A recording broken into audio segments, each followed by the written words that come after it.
It looks like And it's 3 o'clock in my time and it's 4 o'clock in all Matt's right, time. that So that must means mean it's time to it's go. time to go. Yeah. So I appreciate you guys, everyone being here today. I just want to do a little bit of, by the way of introductions. And while we're doing our kind of introductions here and kind of talking a little bit about what we're going to be doing this afternoon, if you wouldn't mind introducing yourself in the chat so we can get an idea of who's in the room with us and kind of prepare ourselves with what kind of questions we might have going down the way. And for those of you that have come in with us this afternoon, again, if you feel comfortable having your camera on, we really appreciate that. That's fantastic. If you don't feel comfortable, that's also fine. If you do have questions, we prefer that you put those in the chat for us so we can keep things rolling along. We don't have a lot of time together. We'll hopefully have some time at the end for additional questions today.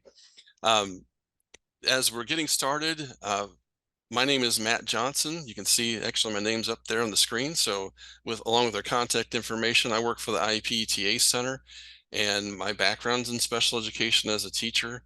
And I had several years in the classroom before I started working with the Resource Center. And I think this is year 17, moving on to 18 with our Resource Center. So I feel like I've been here a long time. Oh, that's okay.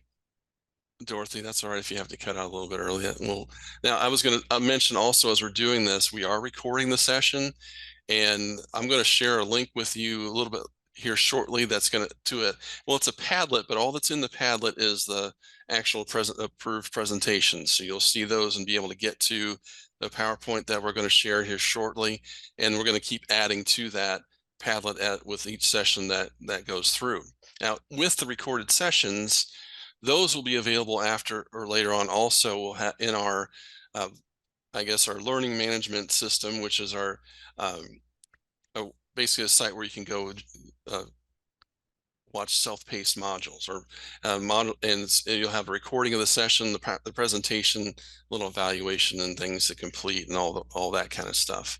And I think before we head out today, we do have there is an evaluation that we'll have a link for you also for this session today, just so we have that in place.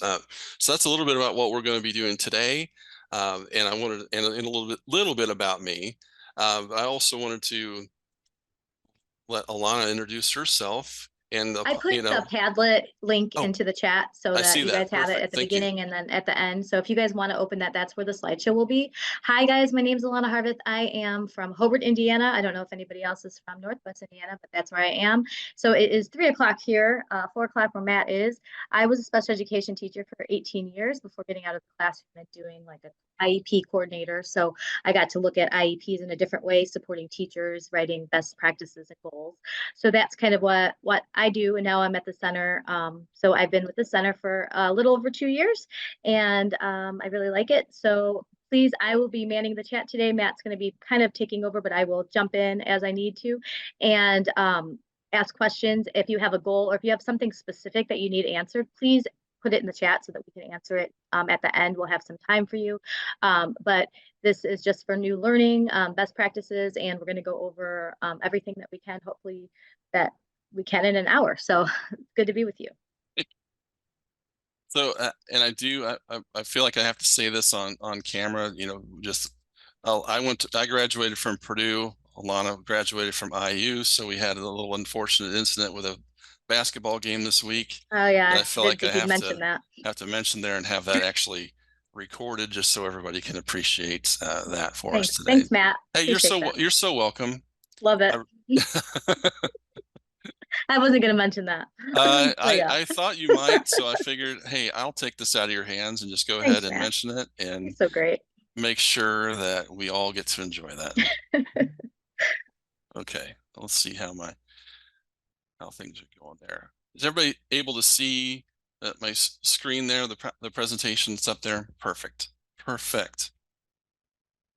So one of the things that I'm going to keep admitting people as we start coming in today. One of the things that whenever we start talking about anything in special, really anything in education, truly, we always want to start with our beliefs. Now, these are a pretty clear statement of some beliefs that we all ascribe to believing that all students can learn and achieve great things, believe that this is a big one, that all students are general education students first. And that's really a premise that when we go through this series with best practices, it's important that we start there with all the conversations. So as we start developing IEPs, as we start thinking through the plan we're developing and the program we're putting in place for a student, we really want to think about that first. They are general education students first, with special rights and special needs in cases. So it's important that we keep that in mind. And, in order to meet needs of all our students, we have to think of the needs of each. So we think of the individuals, think of the students individually, and consider their needs in order to meet those, to meet everyone's, to meet everyone where they are. So when we start thinking about education, this is maybe not everyone's favorite way to look at things, but this is something I put in a lot of. I'm sure Alana and Katie are tired of looking at this slide, but this is something that that resonates with me particularly.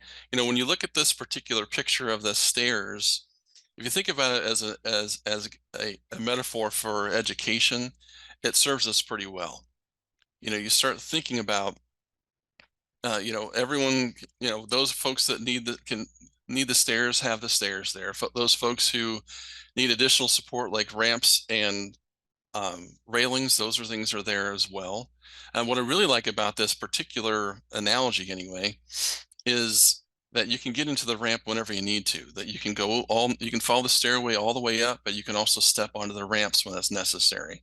Now, I've read some actually reviews about this particular picture, this actual stairwell, and there's some folks that are a little bit I don't know that we have to look at OSHA guidance and those kind of things as far as where things fall, but the general idea is that in education, our goal is to get kids the support they need when they need it, so you can get on and off the ramp when you need to.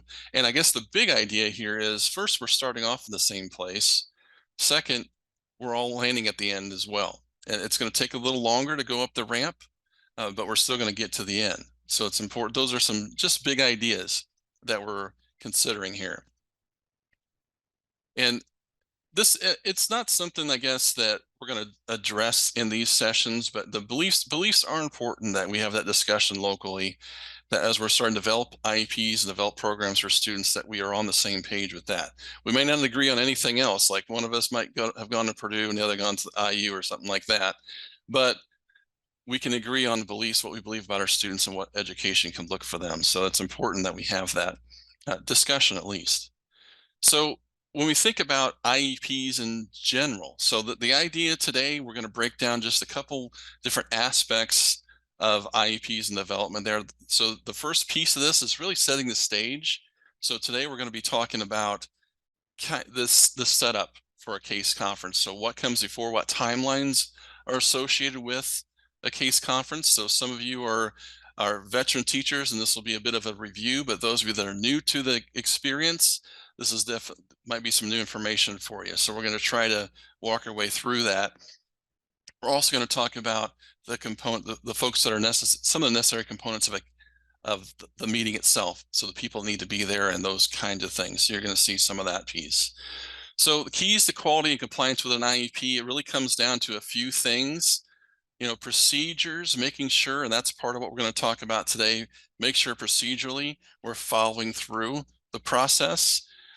Substance, making sure the substance of the IEP is quality, and that's what we're going to be mainly talking about. We're also going to touch on the idea of implementation. So we're going to have some real problems if we follow procedures, have good substance, but then don't implement the full IEP. So any one of these pieces can cause some major concerns as you're working on and developing an IEP. So making sure the process is followed, making sure all the required information is there, and we want to monitor progress as much as we can and make sure the IEP, everything we say we're going to do in an IEP, is actually what we do. So we'll talk about each of those aspects as we start developing these, as we walk through these different sessions. So we're going to look at some procedures and some accountability pieces. But really starting off with the notice of procedural safeguards. One of the things to, I guess, keep in mind with the notice of procedural safeguards is there's a couple places where you can find the actual document and some translated versions of the document as well. One place is in the IEP system right now. If you go all the way to the bottom of that page, there's a little tab there under documents where you can find the original English version of the Notice of Procedural Safeguards, and also translated versions of that. There's several different translated versions that are available there. You can also find those on the Department of Education's websites, so you can get them in both places. I would make sure that you check on that regularly to make sure you have the most recent and updated version of those, because it's not like, I don't believe it's an annual thing, but they are regularly updated. So it's important to make sure you have the updated version in hand, especially when you're going to talk with parents about what's on those, what's in those documentations. So one of the important things is to consider when to provide the notice of procedural safeguards. So the first thing is that we want to make sure we document this, and you're going to hear us say that a lot as we go through this process, that we want to make sure we document in the notes the events that have occurred. So if we're sharing the procedural safeguards with parents, it's important we document that happened. There are some times when it's required. We have to offer and explain it at least once a year. So at our annual case reviews, and you want to be careful here too. And I guess this is more of that best practice idea that, providing this just to parent, just handing it to parents is not necessarily fit the requirements here. We'll talk a little bit more about that, but initially we want to make sure we're clear on when these need to be provided to parents or guardians. So initial referrals, kind of when a parent makes initial referral request for evaluation, we make sure they have a copy of that. Receipt of a first filing of a complaint or the first due process hearing. So any subsequent complaints or I know that's really good news, right? That if we have subsequent hearings or due process complaints, then we don't have to provide another notice of procedural safeguards. But if we decide to make a removal that results in the disciplinary change of placement, or if a parent requests that, we have to provide the notice of procedural safeguards. So we're going to talk about the removals in a later session and all those things that are associated with that process of manifestations and suspension removals. That'll come up in a later session, but that's one of the times we want to make sure we provide the notice of procedural safeguards. It's not so much that it's a requirement that we do. Let's make that statement clear. So it's important as you go that you're familiar with the notice of procedural safeguards, so that you can have intelligently answer questions that parents might have, know how to explain it, and offer to give them that verbal explanation. That doesn't necessarily have to happen within a case conference. You can offer that really when you want to. If the parent has a question and you want to talk about, well, here's what your rights are according to the Article 7 in our notice of procedural safeguards, let's talk about that. It does say in the definition of consent, if we're going to ask a parent for consent, that the parent needs to be fully informed that in their native language of all information relevant to the activity for which consent is sought. So that just essentially means, fully informed is not necessarily, like it says here, giving parents just the copy of paper. Just handing that over. It's being able to answer questions and give them an opportunity to ask those questions and have their answers to them. So just making clear and really we talk about it sometimes, know what's going to happen in the meeting, or what you anticipate happening in the meeting. If it's an initial meeting or if it's an annual meeting, talk about what's going to come up, what kind of things are going to be relevant to that meeting from the notice of procedural safeguards. So just being aware of what their rights are and informing them of those before you enter into that meeting. So they are informed when they make consent. They're informed when they help make decisions in that meeting going forward. So that's some key points for the notice of procedural safeguards. So if you have any questions or concerns about those pieces, if anything comes to mind, feel free to jump into the chat there, and we'd be yeah, that's perfect point. Alana points out, if you have students that are deaf or hard of hearing, having that available, translators available, so they can explain those pieces, so you can communicate their questions back and forth readily. And that's a great example that we have. I don't know, I think many of us have encountered that particular instance, so it's important to keep that in mind. So that moves us into the entertaining world of special education timelines. And really, I'll go through these.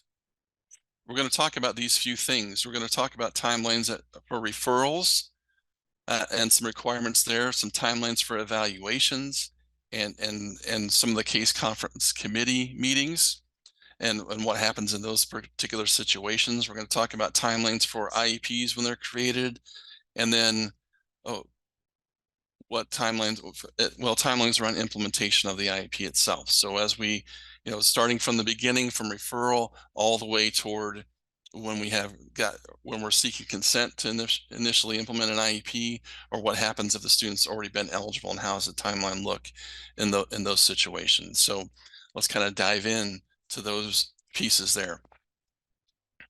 So Article 7 talks about a few key things: referrals for initial or reevaluations, initial reevaluation completion. So there's some timelines around those things. So as teachers, you may not be involved too much in the evaluation process. Once the consent's been given, you might be involved in the referral, might be involved in getting consent from parents, but you may not be too involved in the evaluation process. But it's good to be aware of the timelines that are associated there.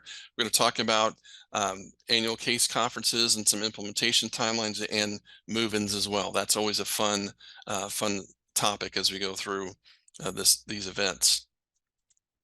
So let's dive in here with referral timelines. There's a few things to keep in mind that are really important as we're going through this process. So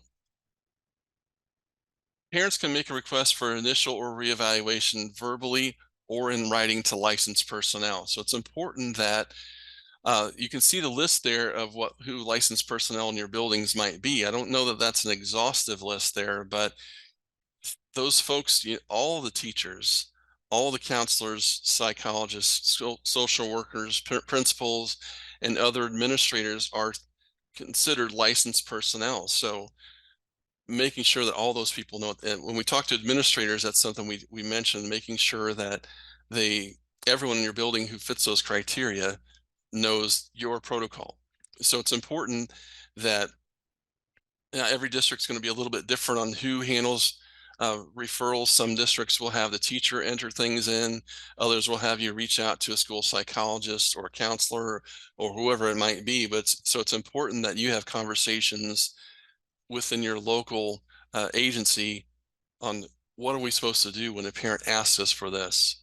What's the protocol, what's the procedure that we need to follow, so that we have, because as you can see here, we have 10 instructional days as a school to provide that written notice of our response to that request.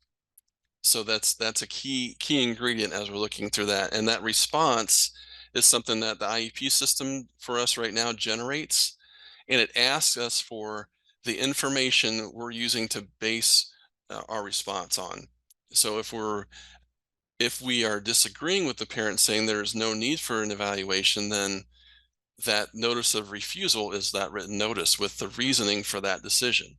If we're on the same page and notice of we're asking for consent, then we still want the data.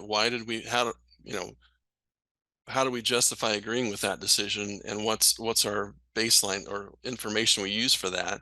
And then we'll have a lot more detail as far as what potential areas of eligibility and domains of assessment we're considering for this particular student. And we may have to have some conversations around what areas of eligibility we're considering for a student as well. So questions or concerns about that particular piece? I know I said I'd wait for questions later, but I didn't want to bypass anything that's coming up there. I'm kind of trying to keep an eye on the chat out of the corner of my eye, but we'll see how it goes. So for an initial evaluation, so once we have gotten the referral and returned to parents, say we agree, we need your consent in order for us to move forward. So it's an initial, we have to wait for parent consent for that evaluation process to begin. We need the same consideration for a reevaluation as well. But for initial, we have some timelines that are related to this. So this, as it says, this pulling right out of Article 7, typically we have 50 instructional days to complete the evaluation and convene the case conference. So 50 instructional days there from that time. Now, the nice thing about our IEP system right now is that it keeps track of those things for you. So you have reminders built in there, but I would advise you to, or at least recommend, I'm not sure I can give you too much advice, but I would recommend that you keep track of that yourself also, that you make sure it's on your calendar, make sure you're checking in with that process to see that it's on time. Now, other circumstances that might arise here, 20 instructional days may be a timeline for an initial expedited evaluation. That is very rare, relatively rare, I should say. And typically that happens if the student has behavior concerns and we're getting into a manifestation determination, I should say, and the evaluation just needs to be expedited. We suspect the student may have a disability, and we want to make this happen quickly, so as quickly as possible, so that we can determine whether or not the student is eligible for services, and if they are, then we move forward in that process with that, in light of that eligibility and placement. If they're not, then we follow the handbook. Now, the last piece of this is for early childhood or students transitioning from first steps. Then once they have been we've been given consent to evaluate the student in that case, then this needs to be done. The conference must be held and services in place by a student's 3rd birthday. So one of the things that comes up for this in this case, and one piece of, I guess, best practice in this is that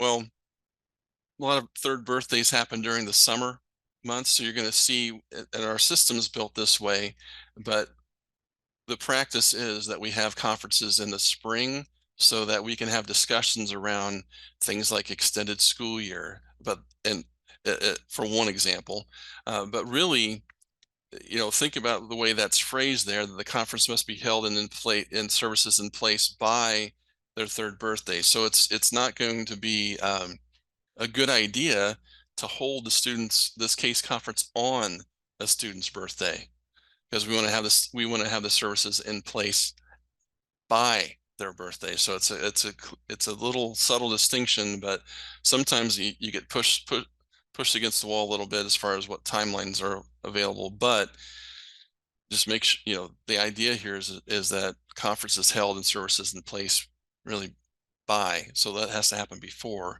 the 3rd birthday. So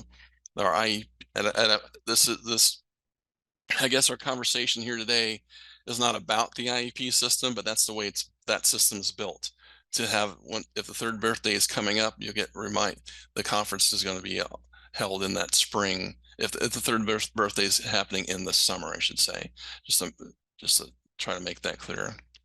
So that's initial evaluation timelines. 50 instructional days is typical, 20 instructional days for that initial expedited evaluation. And then if the student's transitioning from first steps, held in place by the student's 3rd birthday. So this is something that comes out of Article 7, and it's just something to think about. And there's really not a definitive answer to this question that we can really offer you, other than to say documentation is key. If make sure you document if you've gotten permission to evaluate a student, and the parent comes in, right, if if the parent repeatedly fails or refuses to produce a student for evaluation, that's something you may look at your local policy, have that local discussion with your administrators and teammates, and make sure you keep a record of all those pieces. Now, as a teacher of record, may not be your particular responsibility. Might fall to a school psychologist to keep track of these kind of things, but do make sure documentation is clear. We made these attempts. Here's what kind of attempts we made, and then here was the response to those attempts. So making sure that everything is documented clearly as you're talking about those, as you're working through that process. So that's the best practice in those situations, is to make sure you document clearly and well, keep track of how you reached out and when, and then what the response was for the parent in those cases. So reevaluation is a little bit different, and it typically has two different really timelines to follow within this. So once the student is already eligible, we'll talk about when we ask for reevaluations, but as far as the timelines go, it must be complete in the case conference convened if we, by the next annual case review, if we're just reestablishing eligibility. So if we're just looking at a few things to see if the student remains eligible under the categories that they've been eligible for, then we have, by the next annual case review, that has to be completed. Excuse me. If we're changing or adding eligibility areas, then that's a 50 instructional day timeline again, because we're doing new things potentially. So we want to make sure we have that same timeline that mirrors that initial timeline. And 50 instructional days to evaluate to inform the case conference committee of related service needs. So this is such as, I guess, think about it as adding assistive technology, adding a related service like occupational or physical therapy or something along those lines.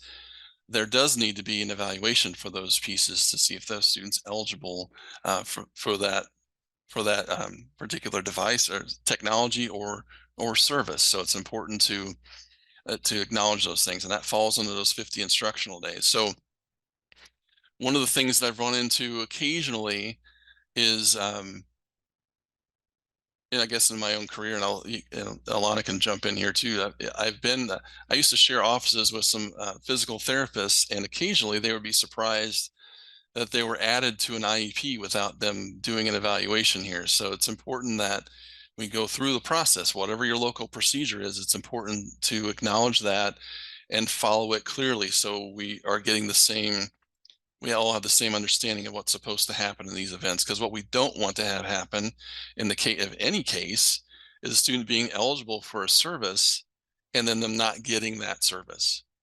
So especially if the IEP says, hey, they should have occupational therapy twice a week for 15 minutes, we want to make sure that happens. And if that's the case, then those individuals must be or should be involved in this process, so they're aware of what's going on.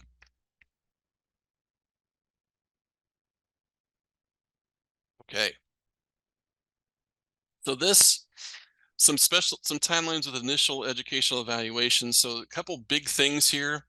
And these may or may not, well, I should say that this is something that is documented on your notice of case conference. So if you're going into the IEP and generating this, when you send that out to parents, there's some check boxes at the bottom of that, and these are included in those areas. So when the parent has a place to sign, they can request making the report available, not 5 instructional days prior to a scheduled meeting.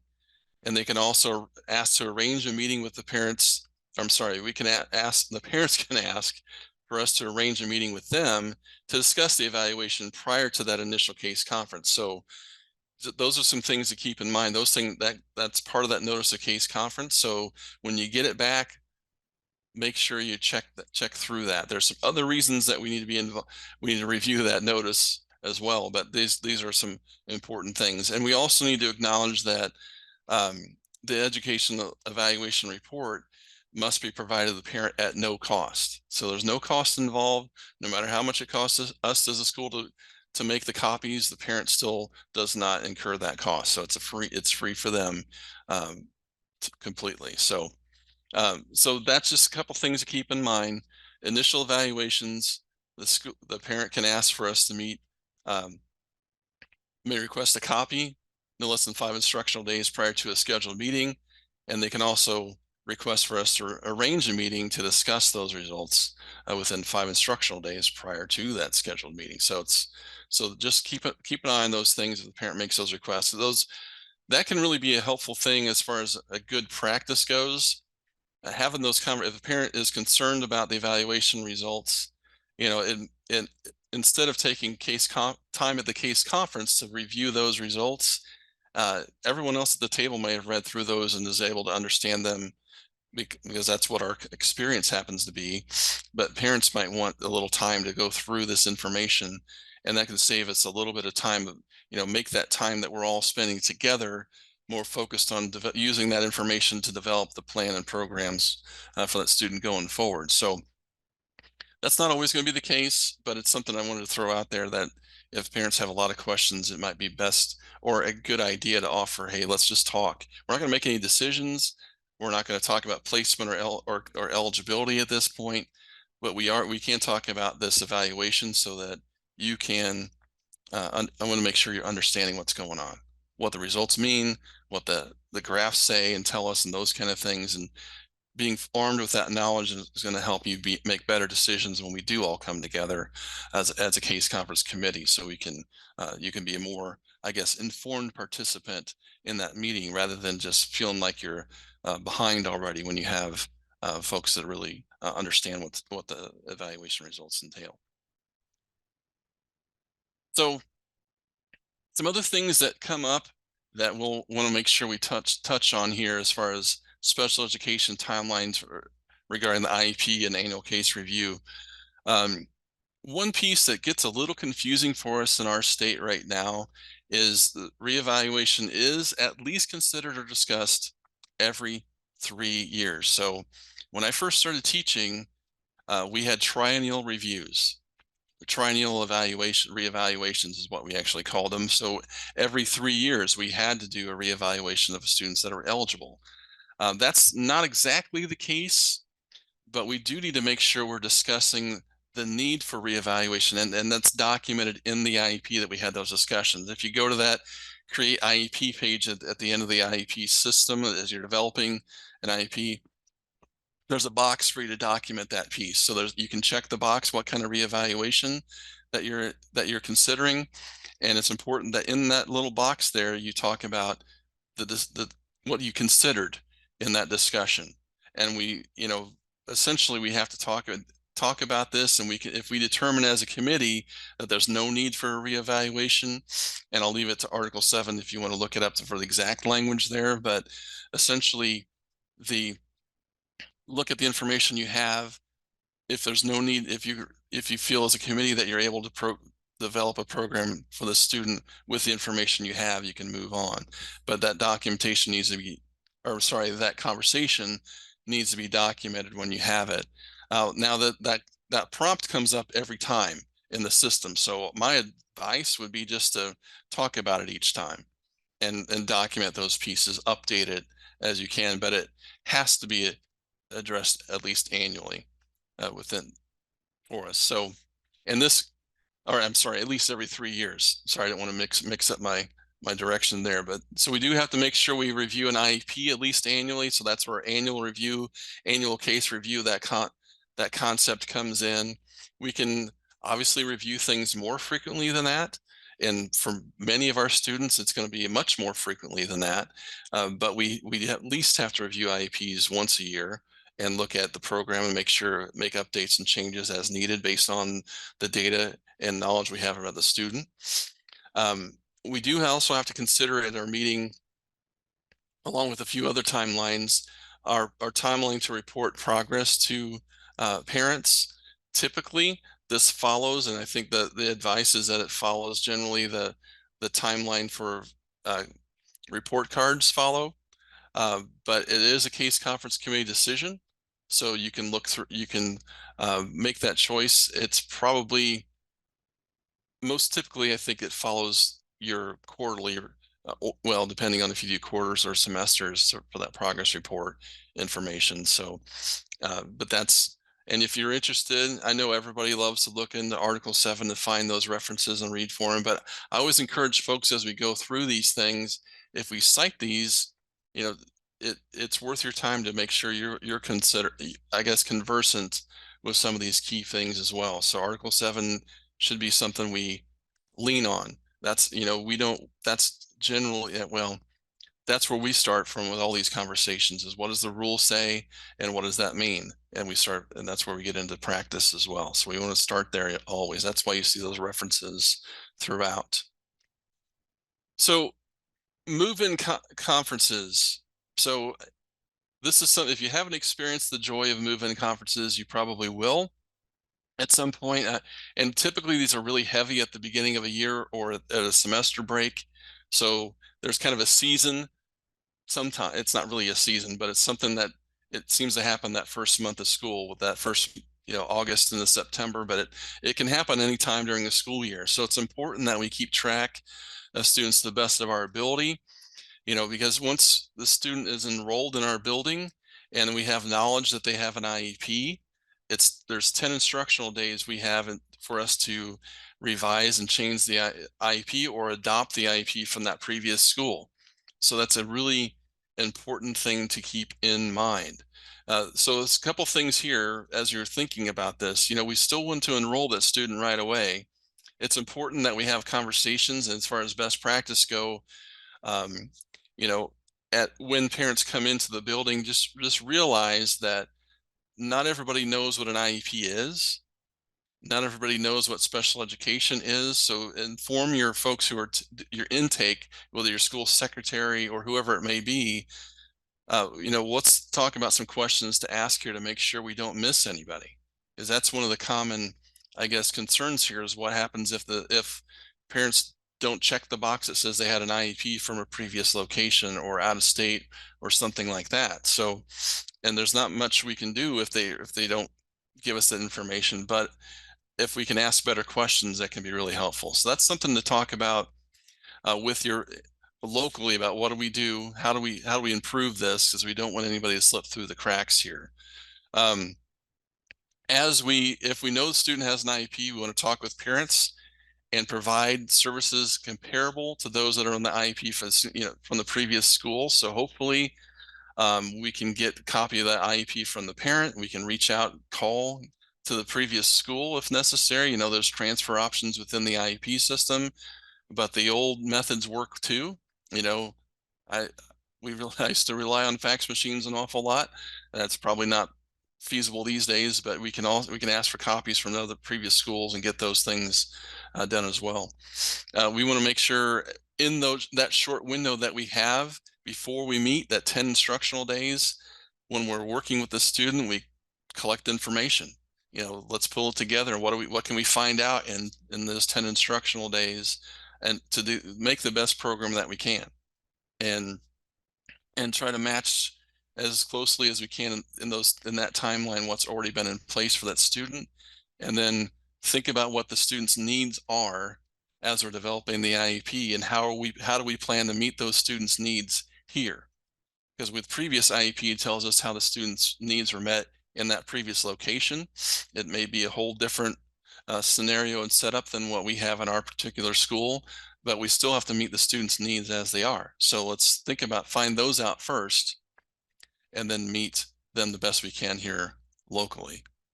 Alana, you have anything you want to add to that one? You have a thoughtful, you had kind of a thoughtful pose there, so I was going to make No, sure I just remember because I live so close to Illinois that in September we'd have a lot of movement, so it would be hard for the coordinators to get those in those 10 instructional days. Yep. But it was just so busy. You just have busier times sometimes. But It is busy, and it's important to keep in mind too that the IEP that you develop here for the move-in, if it doesn't fit and suit the student going forward, you have the opportunity to revise an IEP. So don't just keep that in your back pocket as you're going through and working with the individual. Keep collecting information, obviously keep working with the student, trying to meet their needs the best you can, but gather the information. So listen, hey, this is not working like we thought it would based on the data we've collected. Let's revise let's meet and revise this IEP and see if we can do better. So that's something to keep in mind with all these things with an IEP. It's once we've written it down, we do have to honor it and implement it as written. Once the parents consented to everything, we followed through on our processes. But it's not necessarily written in stone, meaning that if it is not working for that student and you have the information to support that, then let's meet again and see if we can revise this and refine this product so it's a better fit for this student.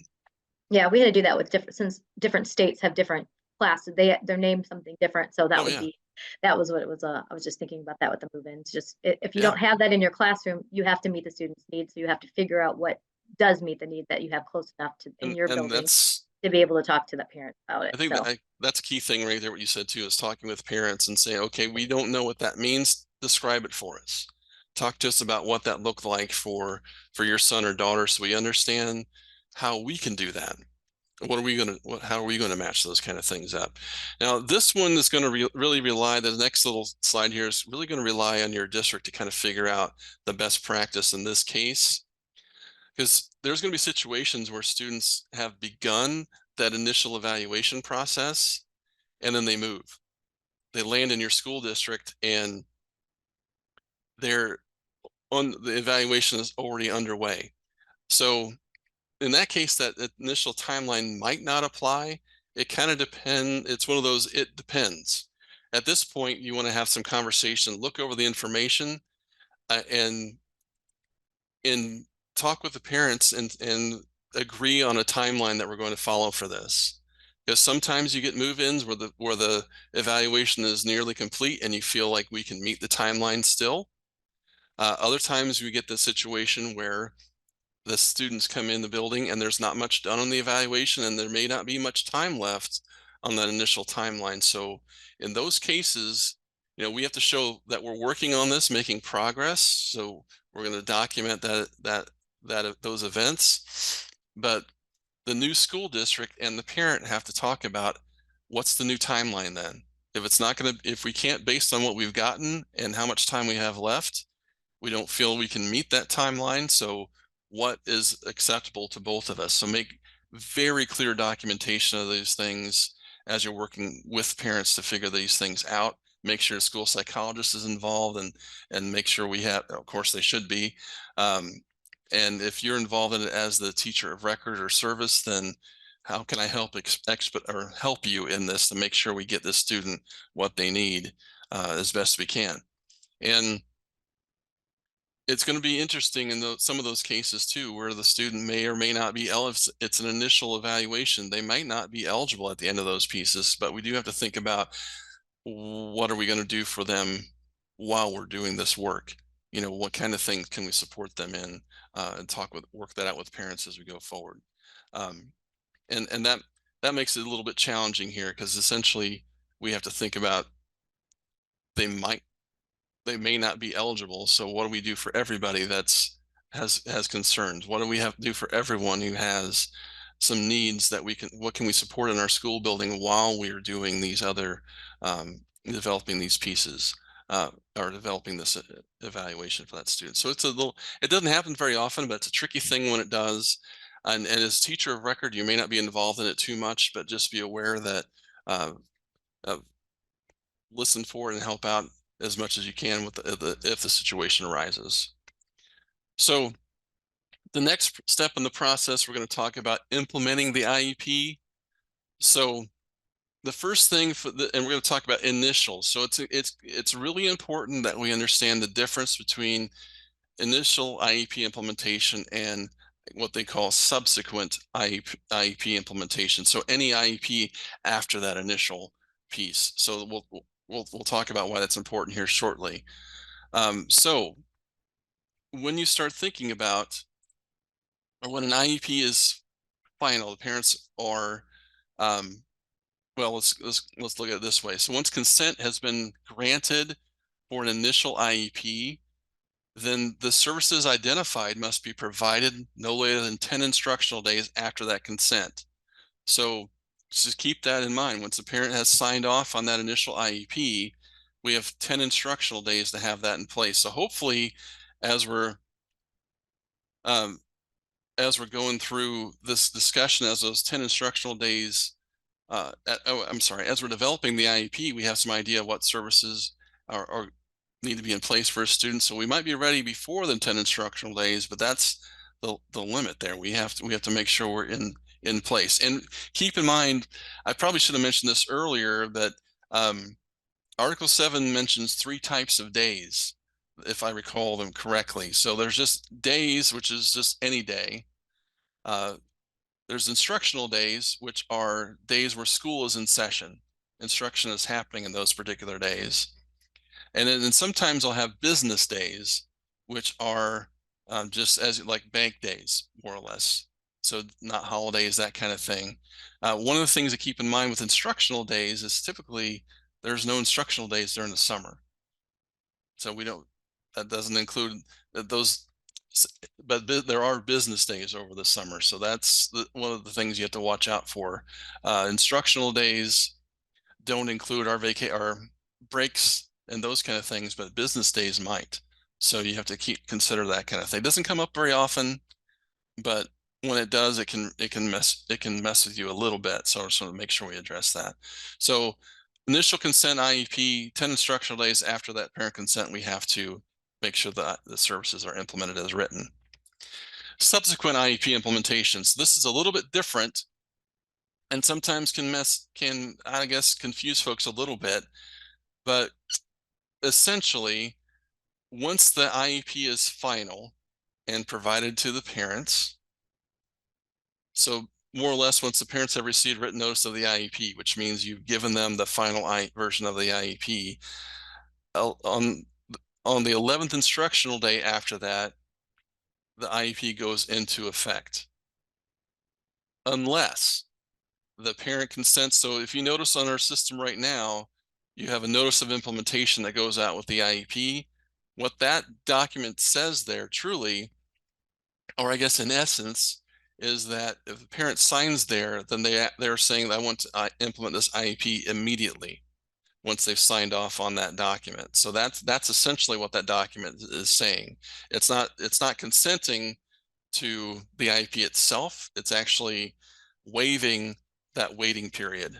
I don't know if hopefully that's clear with that process. Now, we can also interrupt that timeline. I think it's on the next slide here. If the parent challenges the IEP in these ways. So if within that time frame, a parent requests a meeting with an official, initiates a mediation, or requests a due process hearing, and you can see the relevant Article 7 references there. If any of those things happen, then we get into, I guess, a stay put mode, a concept. It's similar to that mode anyway, that essentially, and this is for real, I guess, a student's already eligible, we stay with I was trying to make it as clear as I can. The previous IEP stays in effect until this is resolved, or until we develop a new IEP after that decision's made. So that previous IEP stays in effect until these things are resolved. That doesn't happen to us very often, but just something to keep in mind. So as far as practical effects in our current system, the IEP kind of stays in that proposed state. As far as that little blue envelope stays open for that IEP, just if the parent challenges it. You don't want to accept that IEP until you may never, well, in any case, you don't want to accept that IEP if the parent has followed these legal proceedings. So it's important to keep that in mind. And the important piece on all these things is stay in good communication with everybody. So if there is a challenge that I know, we don't want to make that crucial, we don't want to, I guess, accept an IEP that shouldn't be. So just make sure we are having those conversations with our administrators and the powers that be, to keep us in the proper alignment there. So that doesn't happen very often. I went through my whole career in the classroom without going through a due process. So I think that's most people's experience. but it does happen. But so just be aware of those kinds of things. So just something I want you guys to think about as we are considering this, because one of the main I always, this is something that always stands out for me. And when I read through Article 7, it's paragraphs after paragraphs of information. This is one statement that kind of stays on its own when you read through that document. You know, just saying that the IEP must be implemented as written. So just think about what that means, and what it means to you as you're developing the IEP. Because, you know, if we make a mistake or we make an error in there, it still says to implement it as written. So we need to be as I guess correct as possible as we're developing those IEPs. And what I don't know, one of the things that I often think about, we want to be very clear in this document here, because if we can interpret things multiple ways, then, you know, what did you really intend? That's what needs to be written down in the IEP. So as you develop, we'll talk about some of these things a little bit later on in our series, but you know, when you start developing services and defining specially designed instruction, we need to be really clear about that, so there's not that broad interpretation there when it's not necessary. So, you know, think about what that means for you. What does that mean for you as a teacher? And what does that mean for the folks that work with that student? You know, thinking ahead, you know, how aware are all of our staff members that work with this individual, that what do they need to know about this student? Keeping in mind confidentiality, of course, but what do they need to know about the student and how they need to support them in their classroom and their situation? So yeah, absolutely. Behavior plans is a big part of this. You know, being very clear about these pieces, thinking about what everyone's role is in these things. And we're going to have a whole session just talking about primarily behavior plans, but that is a big piece. Alana, you want to jump in there? Oh yeah, I was just going to say, sometimes we have a behavior plan, and then maybe not all the people. Maybe a student has something that happens, an incident that happens, and if you didn't follow that behavior plan because you didn't know maybe the cafeteria workers or the Yep, teachers and the safety patrol officers, then and that student maybe is up for expulsion or suspension, and you go to that manifest and we're not following it, we didn't implement it as it was yep, written. So that's just an example of how that could happen. So making sure that we have communication for all of those kinds of parts, to the proper people. yeah, That's just kind of an example that I ran into on yeah. sometimes. And you're like, And well, we didn't do it because we didn't know. So we should collaborate more and kind of talk about I that. think an So. important running theme throughout this whole series is going to be communication. That, you know, as we have needs of our students, as we have in, interactions with parents, as we have interaction with students and our peers, do we have good communication plan, a plan to communicate these pieces? So that's one of the things that, you know, I talk a lot. I get to do a lot of training around goals and progress monitoring. And one of the things I find out with, if we're going to monitor progress, we have to have a plan. If we're going to communicate well, guess what? We need to have a plan to do that. How do we plan to make sure the folks that are working or interacting with the student are aware of what they needed, the role needs to be, so, or what their piece of that needs to be. Everyone's going to have a little piece to do, and what's yours, and how can I help you, and if do that, because we're all going to be doing it together.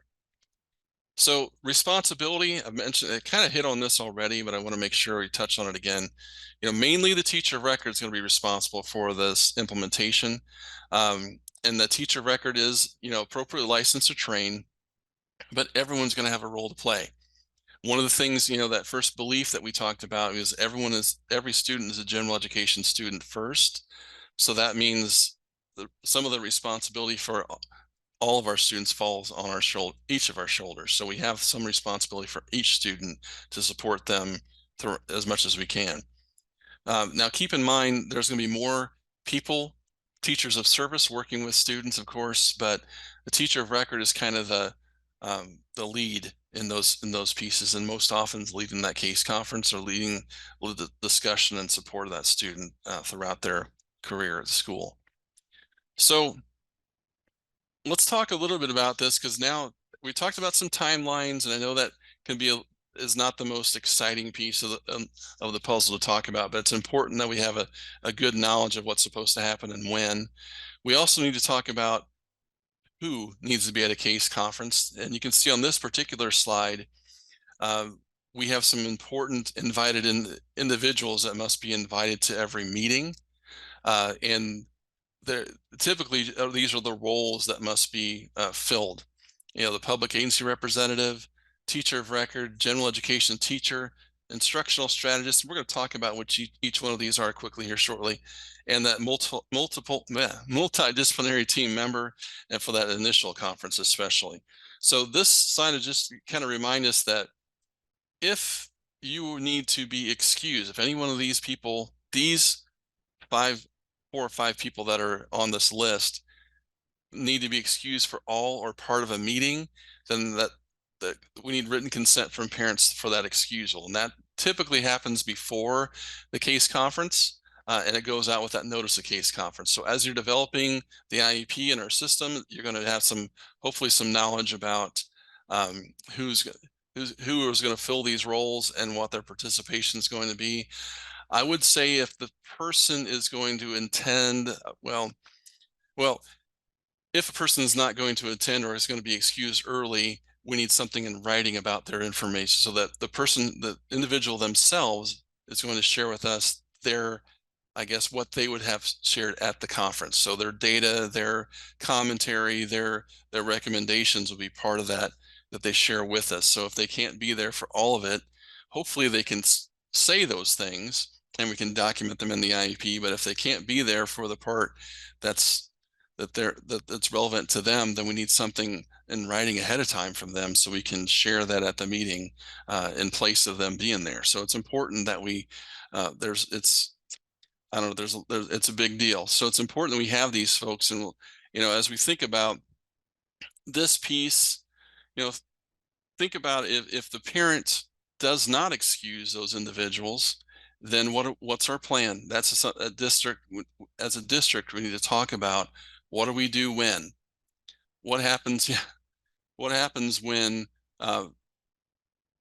someone's asked for excusal and the parent does not provide that consent? So we have to honor that, and we have to figure out what our response can be. So in some cases, we may have to reconvene a meeting if we can't have all. It's important that we have these people at that meeting. If one of them cannot attend for whatever reason or can't attend all of it, and the parent doesn't consent to their excusal, then we may have to reconvene a meeting and meet again when we can all be there.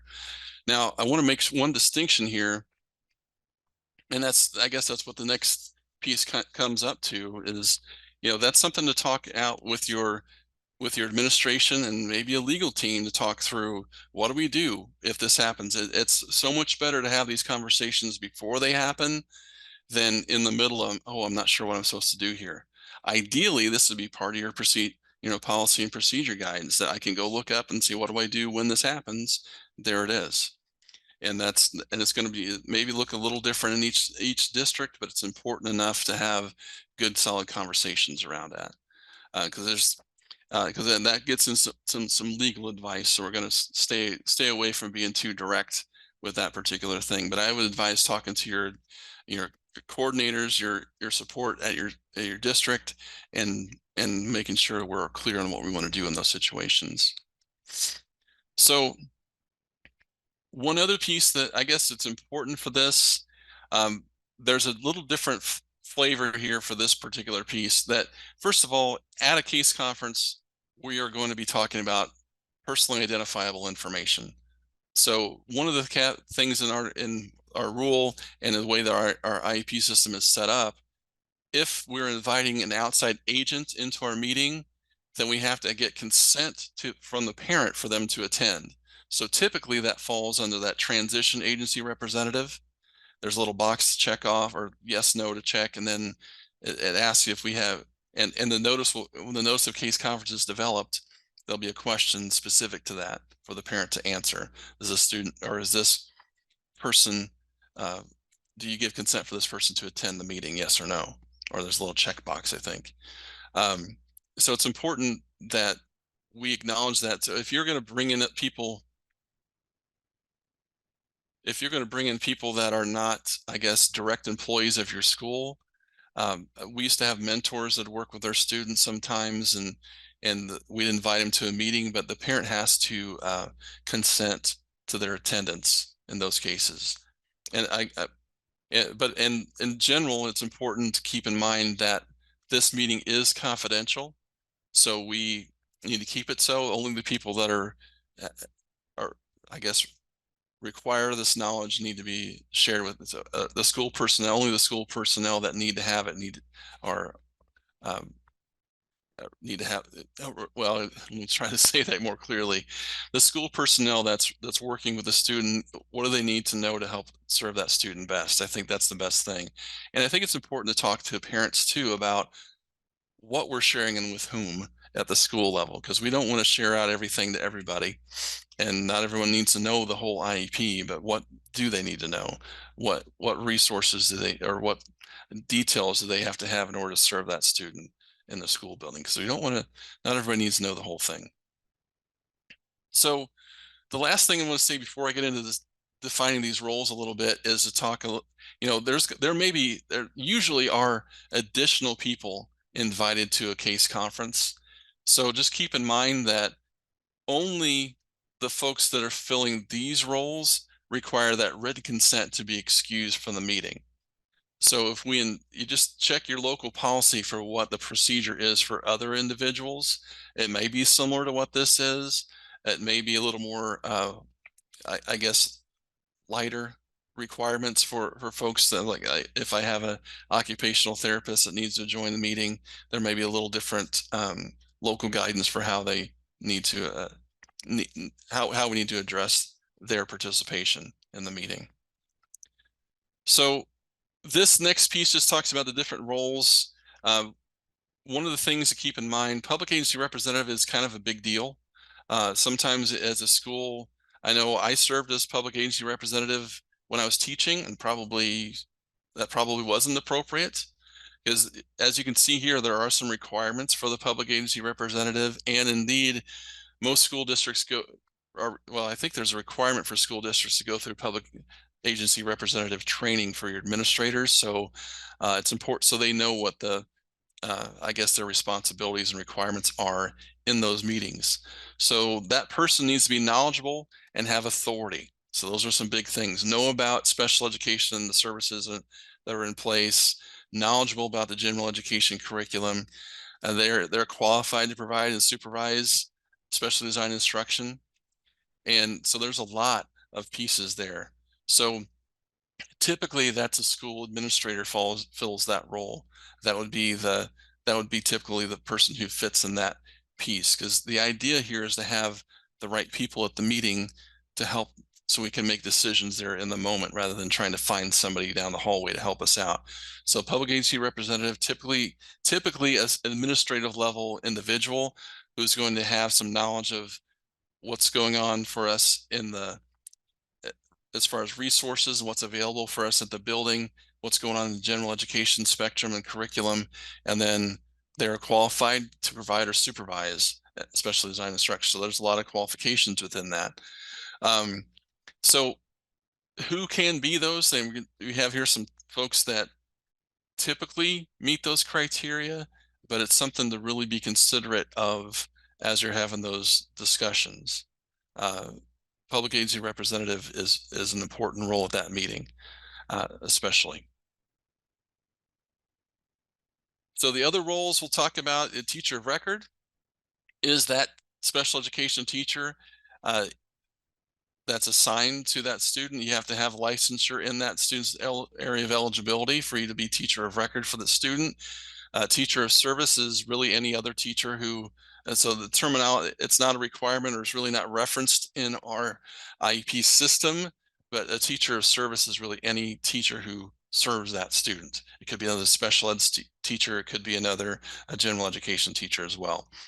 A general education teacher, must work currently with a student if they are participating in that general education environment. I had a question a few days ago about, when we fill out those notices, do I have to put a teacher's name in for a general education teacher? And my recommendation is yes, you put an actual name of a person in there. I've seen IEPs occasionally, and I remind folks not to do this, but I've seen folks put in some phrasing like any 6th grade teacher with third period prep, that doesn't really fit at all. It should be someone with knowledge of that student that's currently working with them. So they can, the idea is most of our students spend most of their days in the general education environment. So what special knowledge does that person have about this student that they can help inform the rest of the case conference committee? So think about what they see every day, what do they know, and what questions do we need to ask this person so we can get that information to help us develop a better IEP for this student. So general education teacher is a very important role in the case conference and is often overlooked, but they should be helping us as we're developing this thing from the get-go. Now, instructional strategist is another one of those roles that's named as important for us. This can be another member of the case conference committee, so you could fill both two roles, like I could be teacher of record and instructional strategist, if I can interpret instructional implications of evaluation results. So as we're looking through data, as we're reviewing of educational evaluations and other information for a student, do I feel comfortable talking about what that means for instruction and what that implies for them going forward? So if I feel comfortable there, I can fill those two roles.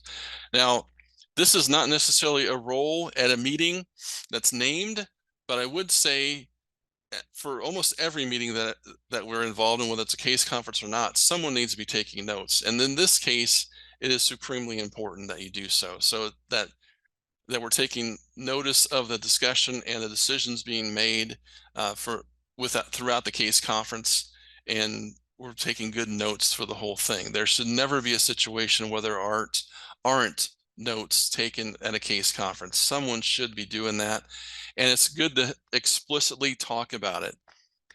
First of all, who's doing it? Because if we don't say right up front who's going to do this, sometimes you think someone else is and nobody does. So that is a bad situation to be in.